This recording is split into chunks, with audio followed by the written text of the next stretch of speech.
these are the 3 hardest questions from the English test the students took to get into colleges in South Korea. We call it Scholastic Aptitude Test for 2022 university school year. This is question number 21. This one had the lowest correct answer rate. Whether to make ready for the morning commute or not. So we need to understand what this underlined phrase means based on the context of the passage. Let's go down to the part where you see the whole sentence that includes the underlined part. Let's read the last sentence of the passage. But without some degree of trust in our designated experts, without trusting these people that know more than you do, the men and women who have devoted their lives to sorting out tough questions about the natural world we live in, they know how to break down the science, the principles, the formulas behind what we see with our visible eyes. So they see more than we do. They know more than we do. We're paralyzed. If we don't trust them, if we don't allow them to shed some light into our path of understanding, in fact, in reality, not knowing whether to make ready for the morning commute or not. So if we don't listen to these people that know more than we do, we may not be able to figure out whether to go to company or school that morning. So this is talking about very basic decisions that we make routinely. So it's talking about the need to really listen to experts to make common decisions in life. And the answer is number 2, readily applicable information offered by specialized experts. So that's how you pick the answer. You don't just read number 1 through 5 and then say, okay, I like all these things that say here, but you actually go by the evidence, the proof, the clue as is revealed in the passage, and you see that specialized experts from the sentence, readily applicable information from the passage. But to be able to go straight into number 2 is not that easy, because when you think about it, other sentences in the passage also shed some light as to which answer should be the perfect answer. So let's look at other sentences just to make it a little bit more easier. The first sentence, scientists have no special purpose on moral or ethical decisions. So not all scientists or scientists in general, they may not be specialists or experts in moral areas, whether it's right or wrong. A climate scientist is no more qualified to comment on healthcare reform. Climate scientists know about climate change, not on healthcare reform. It's not their area of specialty. Then a physicist is to judge the cases of bee colony collapse. Physicists study physics, the forces in nature, not bee colony collapse. Maybe insect experts may know more about that specific topic. So it's just pretty much saying the very features that create expertise in a specialized domain lead to ignorance in many others. Bottom line is, experts of specific areas know just one area. They may not know other areas. They're ignorant in other areas.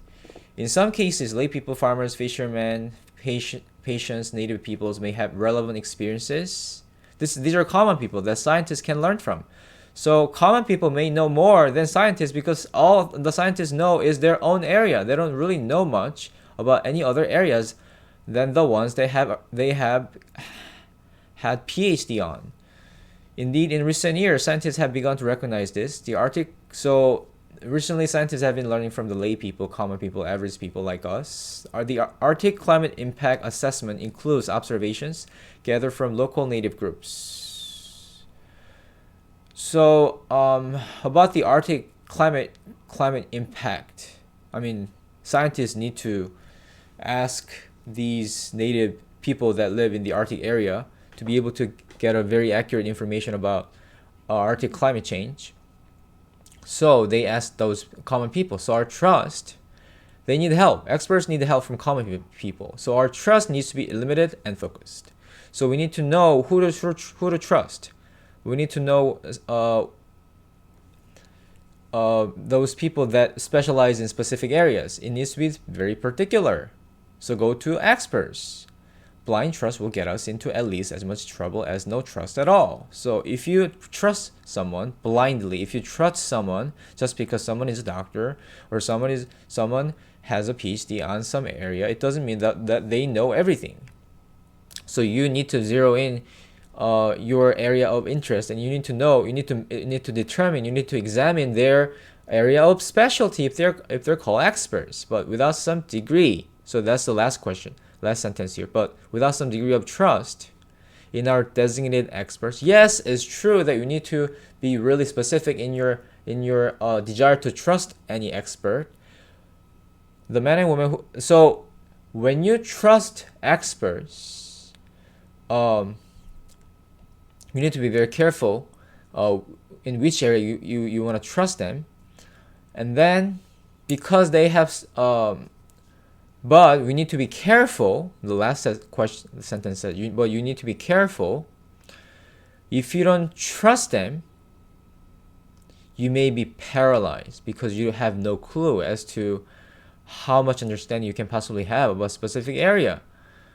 So we need to trust them to a certain extent to be able to make everyday decisions, such as to make morning commute or not that day. So trust your experts based on their specialty. And also, if you're going to trust but make sure you don't trust them blindly. And when you trust them, know that you will get help that they have specialty on. So the answer is number 2, rarely applicable information offered by specialized experts. Number 1, questionable facts that have been popularized by non-experts. It's not really talking about non-experts here. I mean, they did talk about lay people, but this is the last sentence is specifically talking about getting help from the experts. Number 3, common knowledge that hardly influences crucial decisions. It's more than common knowledge. It's special knowledge that experts know. Number 4, practical information produced by both specialists and lay people. This thing is a very attractive answer, but this is not the answer because it's not talking about the information produced by lay people. It's talking about the information produced by just specialists. When you actually look at the last sentence, you know this is designated expert. It's not talking about lay people. Lay people involvement has been already talked about in the previous sentences. Number 5, biased knowledge that is widespread in the local community. Biased knowledge is not really an expert knowledge. And it's not talking about just local community knowledge. So all the other answers are not the answers other than number 2. Number 2 is a perfect answer. Number 4 is attractive answer, but number 4 is not right because of the lay people within the passage. So let's move on to 34. 34 is the next hard question that we need to figure out. So let me make it. Is this good enough? Okay, I think this is good enough. Okay, question number 34. The last sentence here. And from this perspective, the development of historical insight may indeed be regarded by the outsider as a process of creating even more confusion. So from a specific perspective, from a specific point of view, development of historical insight, when you understand different things about history, and when those historical insights develop, it may be regarded as by the outsiders that are not historians as a process of creating even ever more confusion. So instead of seeing more of a precision, instead of seeing more of a becoming solid in one angle, in one perspective, it's creating more confusion. Because a continuous questioning of dang dang dang. So people are over the time, over the years, over the centuries, constantly questioning. They're constantly challenging, rather than as in the sciences, an ever greater approximation to the truth. So people may think that, okay, this is the truth. This is the way we look at the world. This is the way to we see the world, and this is a one angle. This is a one perspective. This is a one model. This is a one theory through which we look at the world. But they may not be the perfect way to look at the world. So people may constantly come up with competing theories, competing alternative ways to look at the world, explain the world. So what should be the answer is the question. Number 1 through 5. The answer is certainty and precision seemingly achieved already, because people may obtain certainty, people may obtain precision along the way as scientists' understanding of nature become more solid in one way, and then people keep questioning it, people keep challenging it, and people keep saying you may need to look at the world a little bit differently. So certainty and precision achieved already. People already think the earth is operating this way, gravity is operating this way, archaeology is operating this way, but constantly people are questioning it. How do I know? Let's go to other sentences so we can actually see other clues that can really bring us to the answer. So now first sentence seems to give us a very good clue here.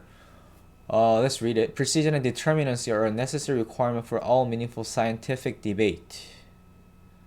So when you debate because you think you're right, other people are wrong, there's already established worldview theories, you are shooting for precision. Which one is more accurate? Which one is more decisive? Which one is more correct? And people progress. People come up with better answers in the sciences is to a large extent on the ongoing process of achieving ever greater precision. So pretty much the first sentence says science is constantly trying to get a better answer, get a more accurate picture of how nature works. So precision, accuracy, but historical representation puts a premium on a proliferation of representations. This one is a very strong clue here, because representation means a model. Representation means the way you explain the world. So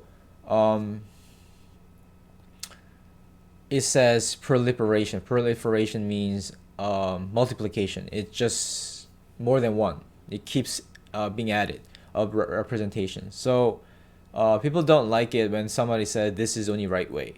Hence, not on the refinement of one representation. Refinement means you making it better, making it pure, making it more elevated, sophisticated of one representation. Representation means you say this is how you represent the way you look at the world. This is how you symbolize. This is how you simplify what's there in nature. So instead of saying this is the only one way to look at the world and we're gonna make it better and more sophisticated and more accurate, but on the production of an ever more varied set of representations. So people come up with a variety of ways to look at the world and says, oh, I thought it was this way, A, but people say B, C, D, E, F, G. For example, people used to believe that the Earth is the center of the universe, but people realize the Earth is revolving around the sun. So that worldview has been shattered later on, but as people witness and observe more evidences that could really challenge their previous worldview. So, as a result of that, you can see that number 2, certainty and precision seemingly achieved already, should be constantly challenged, and it brought about a variety of ways to look at the world, historical insight, when you study science, when you study the truth. So the answer is 2. Number 1, criteria for evaluating historical representations. Continuous questioning of criteria for evaluating historical representations. Criteria is not talking about criteria for criteria is the standards that you use to judge anything, and this is not talking about challenging criteria, challenging standards to evaluate historical representations. It's talking about how it has been already established, the way you look at the world in certainty and precision. People are narrowing it down to a certain version of the truth. So number 1 is not really accurate. Number 3 seems very attractive as a misleading answer, and I heard that some people are arguing that this could be the answer. Possibilities of alternative interpretations of an event.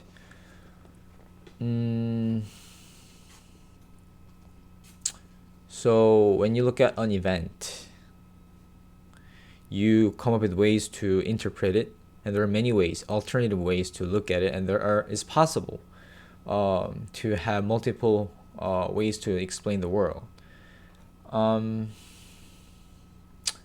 Number 3 doesn't sound too wrong, but I think number 2 is more accurate. It had just more clues for number 2. Number 4, coexistence of multiple viewpoints in historical writing. I mean, it's not talking about writing histories. So number 4 is wrong. Number 5, correctness and reliability of historical evidence collected. Number 5 sounds really good too. Correctness and reliability of historical evidence collected. But it's not talking about just evidence collected, how correct and how reliable they are. It's talking about the representation. That's the thing. Representation. Number 1 and 2 is talking about representation, certainty and precision seemingly achieved already. So representation means is a certain model. So let's just read another sentence because it's very confusing. The third sentence, it therefore aims at the unmasking of previous illusions of determinacy and precision by the production of new and alternative representations. So people had a certain illusions, certain facade, certain sense of security that made feel comfortable about the way they were understanding the world. And they said, okay, this is the way I want to understand this gravity. And they say, this is a theory I want to use to understand the power, the physics of gravity. And the science is constantly unmasking it, is constantly challenging the illusion that you think that you know. Rather than achieving truth by a careful analysis of what was right and wrong in those previous representations. So you analyze, you keep challenging, you keep digging, you keep evaluate and say, okay, this is right and this is wrong. And because the previous representations, the previous model didn't work because this one has this flaw, this one has this problem, so we need to come up with a better way to achieve truth, to achieve a better model, to come up with a better representation. So it's talking about how accurate, how precise your alternative representations are. So constantly talking about certainty and precision that he has already obtained. Now, first sentence, second sentence, third sentence, all three of them. And then I guess the next sentence also pretty much hammers it down. Historical insight is not a matter of continuous narrowing down of previous options. So you used to understand the world in a certain way, and then you keep saying, okay, I'm gonna dig it deeper because this has been always right. But it says, on the contrary, is an explosion of possible points of view. So you say, no, I want to try B and C and D, and then you keep being added, and people say, oh, I can look at the world differently. I can come with a different way to look at the world. So it unmasks your false sense of security when you think you understand the nature in a certain direction. So number 2, certainty and precision seemingly achieved already should be constantly challenged and questioned. So that's how I got to number 2 as the answer, correct answer. So number 4 and number 38. Number 38 is the next one. So retaining current employees for new positions within the company will also greatly reduce their fear of being laid off. So you are retraining current employees. These employees are already working for the company, and then now they have new positions. They were given new tasks, and they're retraining because they are given new positions. They're given new jobs. They're the same employees, but they're given a new job within the company. Will also greatly reduce their fear of being laid off. So I guess somebody is trying to replace their positions, and they are given a new tasks somewhere else, obtaining new positions, and then that's how they feel comfortable because they don't have to be afraid of being fired. So let's look at which answer should be the correct one to determine how the whole passage can flow very logically. So for first sentence, introduction of robots into factories while employment of human workers is being reduced. So robots are introduced into factories because robots can do things faster. Robots can do things more efficiently while employment of human workers is being reduced. So human beings, hey, you're not as good as robots, so we're going to fire you. So people are afraid, creates worry and fear. And then it is the responsibility of management to prevent or at least to ease these fears. So management people, CEOs, and all the executives, please make sure your current employees that have been working for your company very hard for a long time to feel very carefree, or at least comforted, or at least they are assured that they're not going to be fired. We already read about that in the passage, but we're not there yet. For example, robots could be introduced only in new plants rather than replacing humans in existing assembly lines. So, robots, please, should be introduced to new places instead of in factories where humans are already working. So put them somewhere else, in new branches of factories. Don't threaten the job security of the human workers that are working for you faithfully. Workers should be included in the planning. Oh, workers. This is what workers can be included in the planning. They can plan. They can use their brains. They can utilize their ability to judge, to be creative for new factories or the introduction of robots into existing plants. So, okay, robots, they can be put into existing plans, but human beings, you can plan how to make that happen, and they can be positioned in new factories so they can participate in the process. So you make sure workers are involved. Don't fire them. It may be that robots are needed to reduce manufacturing costs so that the company remains competitive. Robots are faster, so they're going to make more money because it's going to cut down on the cost. So it's going to make the price cheaper, and more people are going to buy it, and the quality is just going to be great. So it's going to be more competitive. People are going to want more of your products. But planning for such cost reductions, this is what human beings can do. Robots can't plan. Should be done jointly by labor and management. So management people, please utilize laborers, your current employees, for planning. And then, I think this is where the answer fits. This sentence fits. Retraining current employees for new positions within the company. So there are new positions. You need to retrain them. So retraining means they are not going to continue to do the work they have been doing. They're going to be moved to do different positions, and then they're going to feel better. Since robots are particularly good at highly repetitive simple motions, let the robots do this. The replace human workers. So replaced human workers means the same thing as retraining current employees for new positions. This is the same concept. That's why the number 5 is the answer. Should be moved to positions where judgments and decisions beyond the abilities of robots are required. So robots are incapable of making decisions, making judgment. So let human beings do it, and then give them new jobs, and then let the robots do repetitive tasks. Okay, so robots and human beings can both survive. Wow, I had a lot of fun.